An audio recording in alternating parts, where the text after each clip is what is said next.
Hello, I'm Robert Royal, and I'm the editor-in-chief of The Catholic Thing. I'd like to welcome you to this latest in our series of Catholic Thing podcasts. For those of you who don't already know us, The Catholic Thing is an online daily column series, 7 days a week, 365 days a year.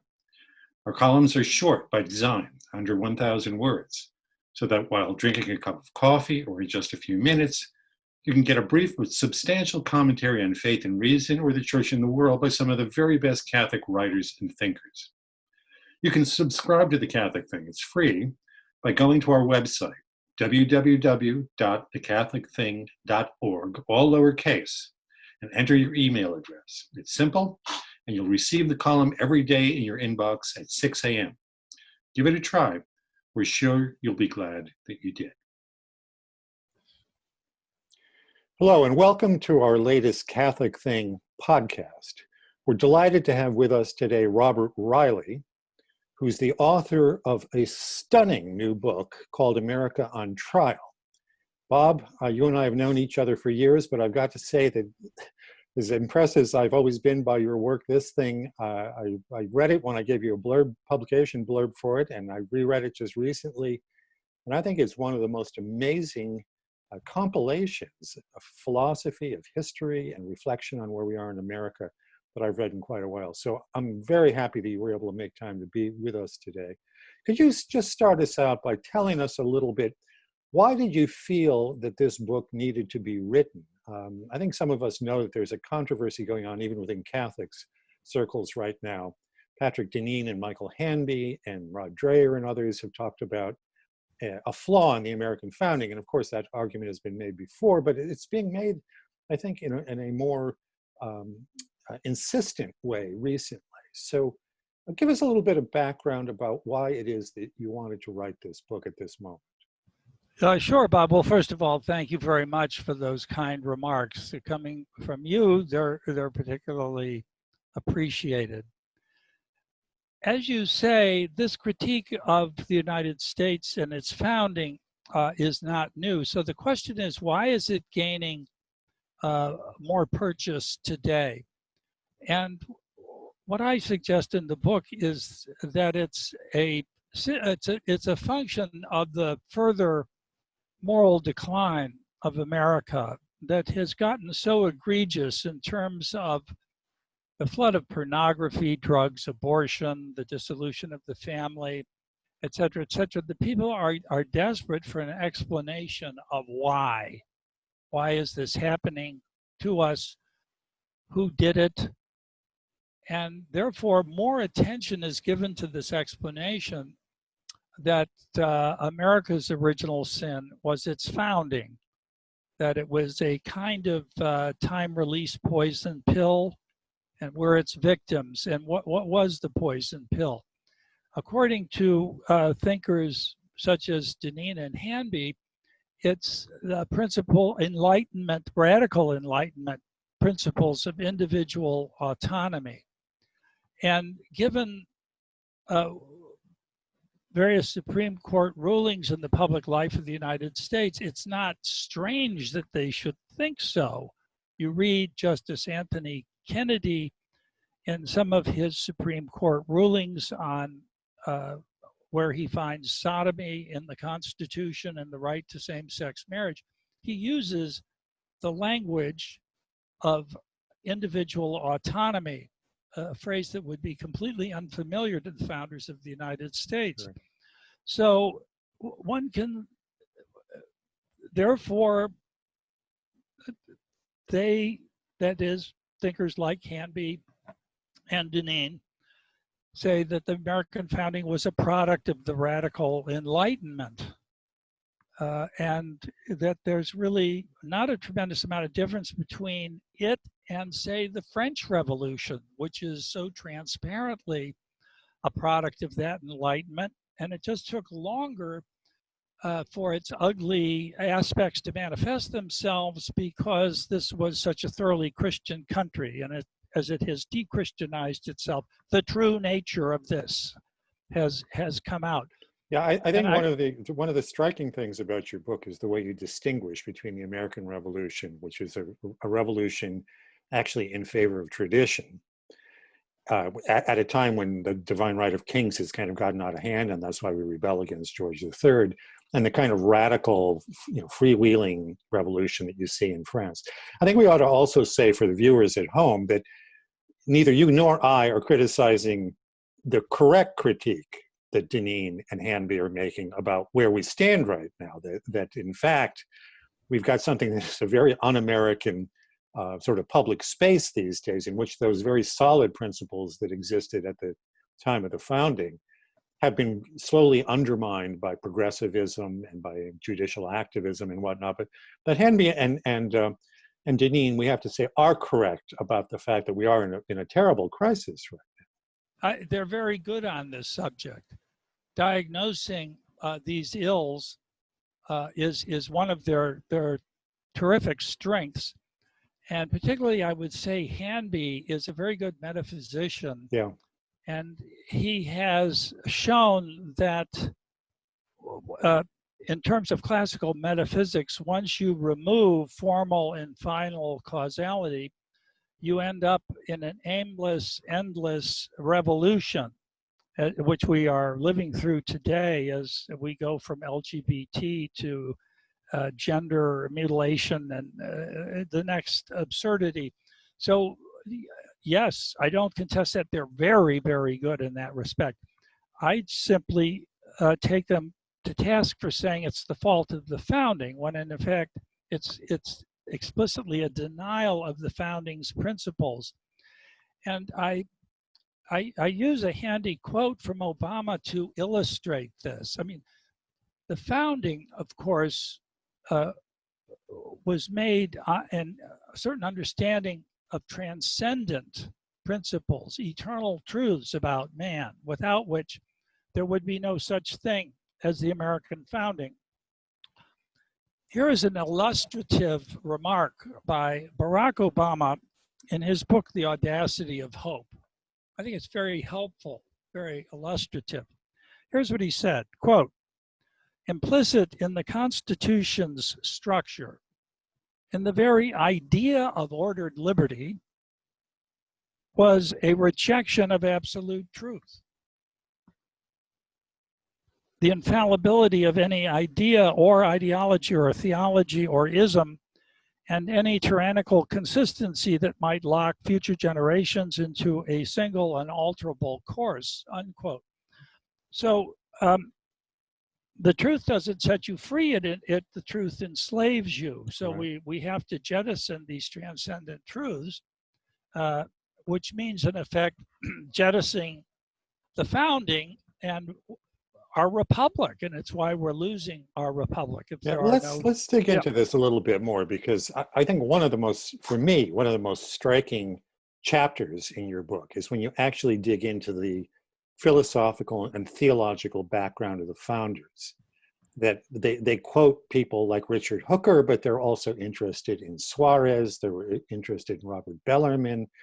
And I think a lot of people don't seem to understand, they kind of assume that because America is a Protestant founding in the 18th century, that it must be a departure from the ancient, not only Christian, but also classical principles. Because you talk quite a bit about the classical world and the way that that Aristotle and Plato bring us to those ideas of rational truths that are applicable for all human beings. So I'm just curious, whenever I teach the period around the founding, I always include some quotations from Adams and Jefferson and others, and I'll say to the students, who said that? Who said that our Constitution was only for a moral and religious people? It makes no sense for any other. And they'll say, well, maybe it was so-and-so. I say, yeah, it's right. It could have been any of them, because virtually all of them had this steady background that might not have been the fullness of what Thomas Aquinas might have written in terms of natural law, but they had a deep sense that there was a commonality to all of mankind about these basic truths. Where is the freedom? Where do our inalienable rights come from, if not from the Creator? It becomes very difficult to figure out where human freedom and human rights come from. So I'm just curious, could you elaborate a little bit for our viewers where that comes from, and how deep did that actually run among the founders? Well, when you use your "who said this" technique in your class.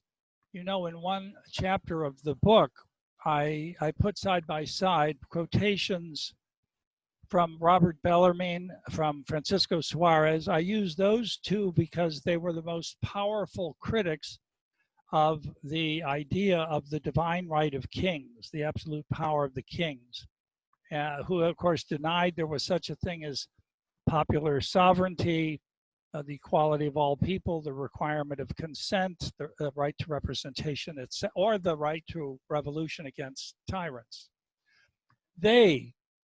Who would have thought that it was a Catholic cardinal in Italy and a Spanish Jesuit who so powerfully articulated the natural law teaching against these things and restored the medieval understanding of constitutional principles, from which, by the way, all of those things originated.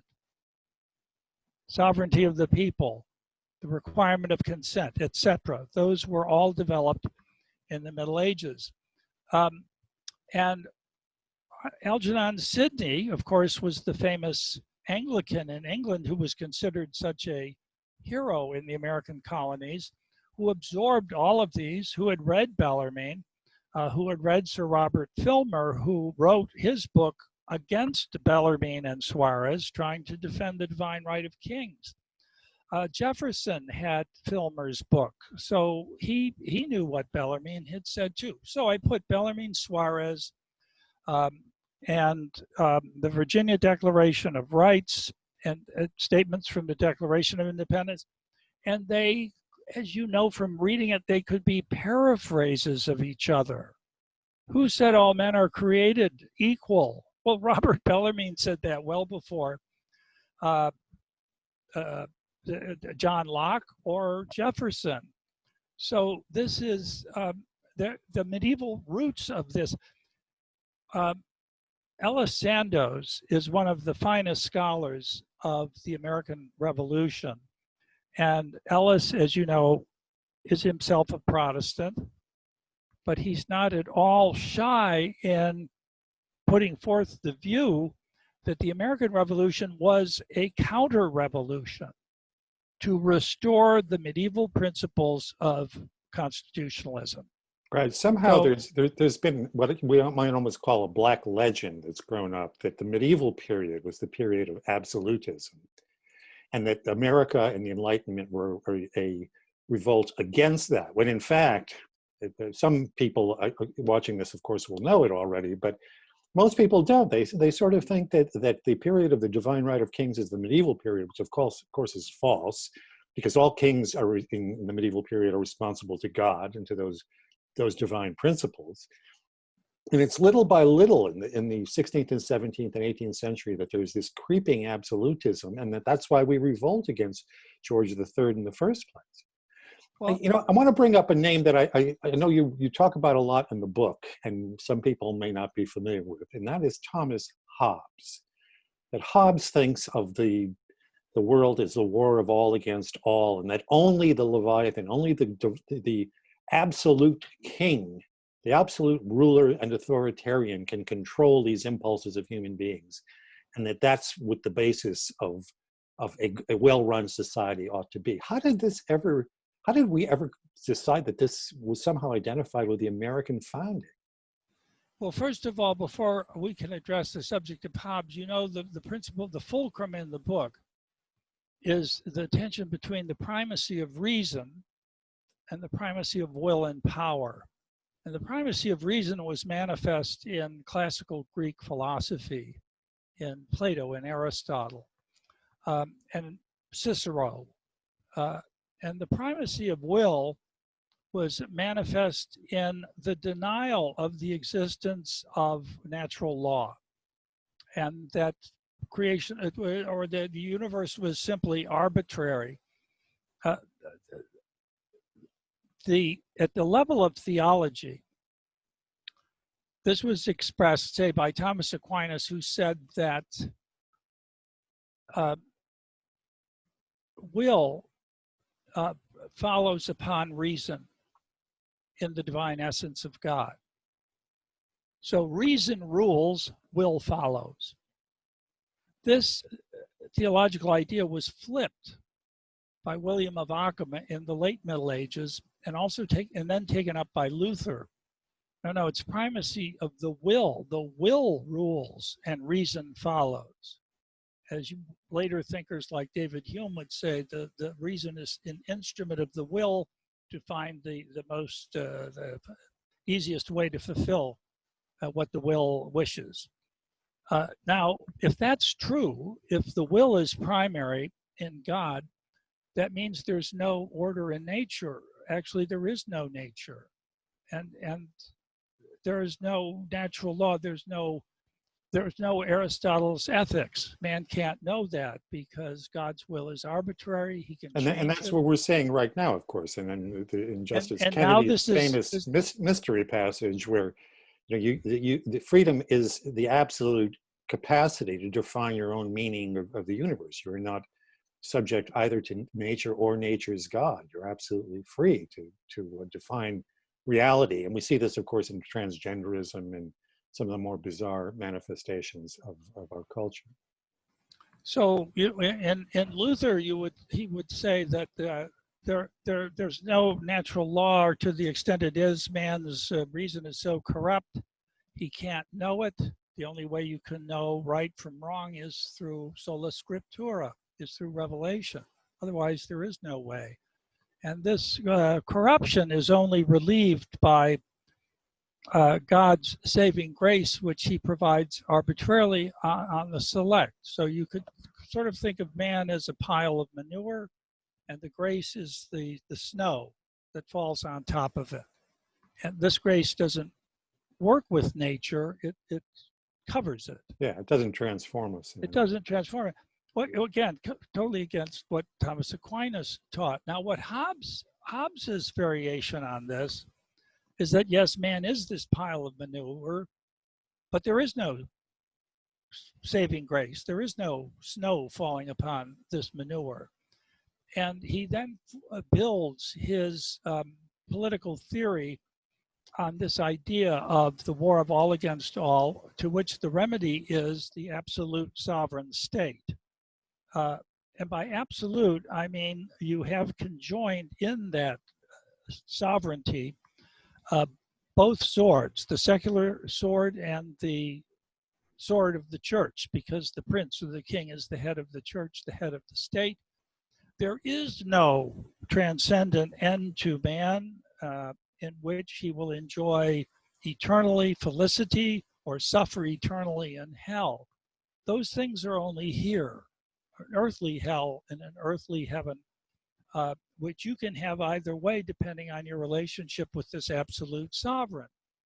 So yes, we are seeing manifestations of that today, particularly during the time of the virus, when the face of Leviathan in this country becomes clearer and clearer. But to say, Bob, that this was connected to the American founding is almost comical, when it's completely antithetical to the American founding, which was restoring the primacy of reason against the primacy of will. I say quite often, this is the devil operating in public, that for the devil, the truth is a lie is the truth, the up is down, right is left, and all such things. I want to say for our viewers, you've written other books about this question of will and reason.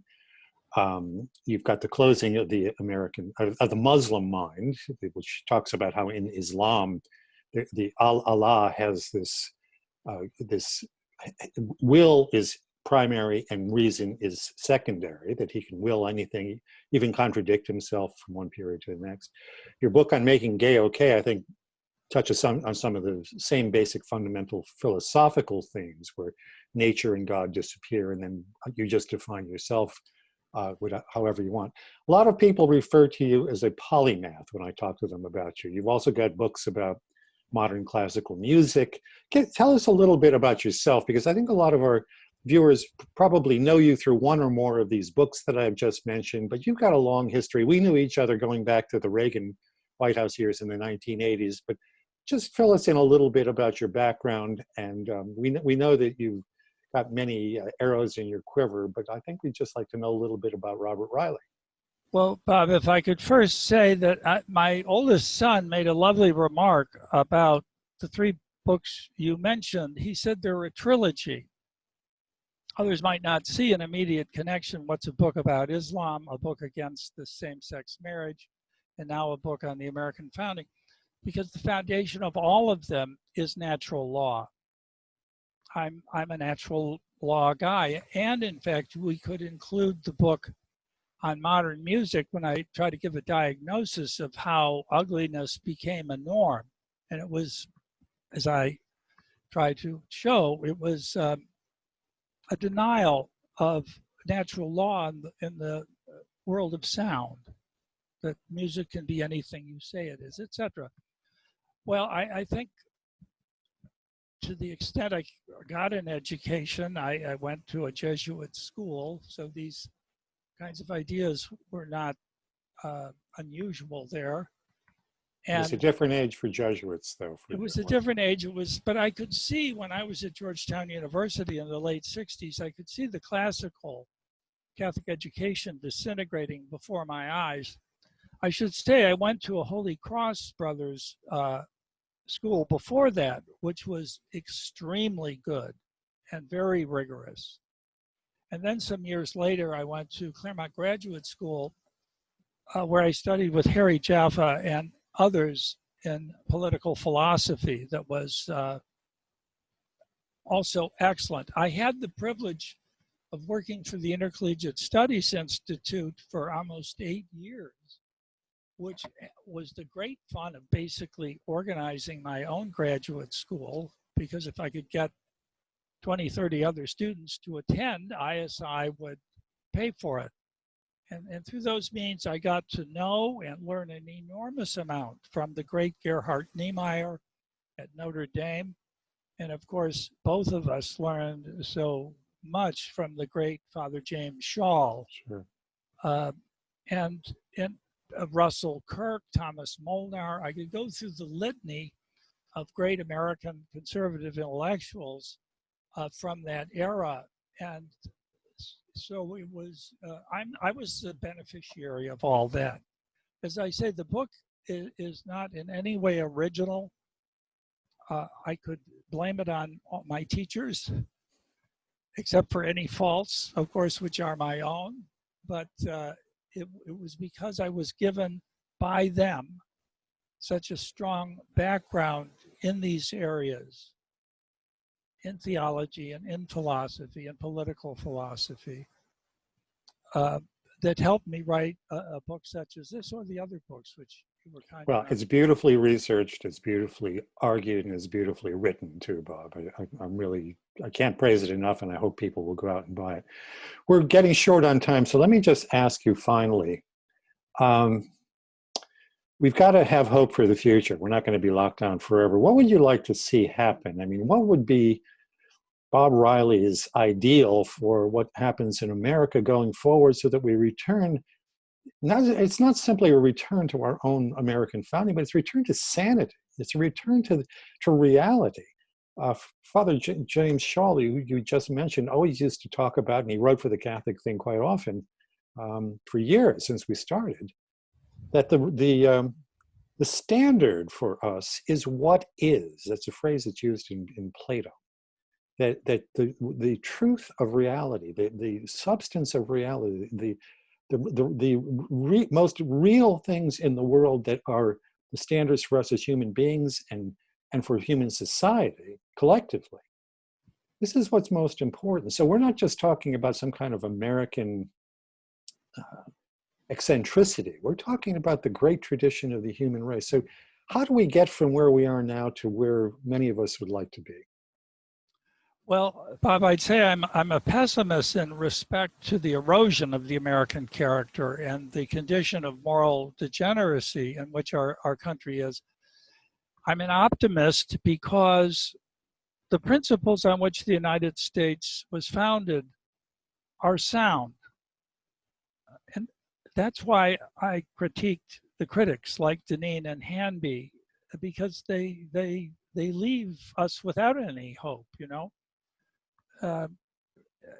and therefore it's a return to those principles, which indeed means a restoration of the natural law, understanding that there is an order in the universe which is rational, because behind it is a God who is logos, who is reason, and we are given our freedom, endowed with it by him, in order to operate according to those laws of nature and of nature's God, which is why we heard George Washington in his first inaugural address speak of the indissoluble union of virtue and happiness. As you well know, the founders, the few theists, of course, most of them were Christians, were unanimous in saying this form of government, this republic, is more dependent than any other form of government on the virtue of its citizens. Lose that virtue and you will lose your republic. But we can't know even what virtue is until we know what is. That is, what things is it to which man's soul and being is ordered. Mm-hmm. So that's the restoration of natural law that I speak, and I think it's coming back. I see it even in the Protestant world. We can all hope after this lockdown that God grants us some graces to be open again to these eternal truths. Bob, we could go on for forever, and I hope maybe we can get you back and maybe talk a bit more in detail about some of the subjects that we brought up today. But we're at the end for today, and so thank you for joining us at the Catholic Thing podcast, and we hope to see you again very soon next time. Thank you.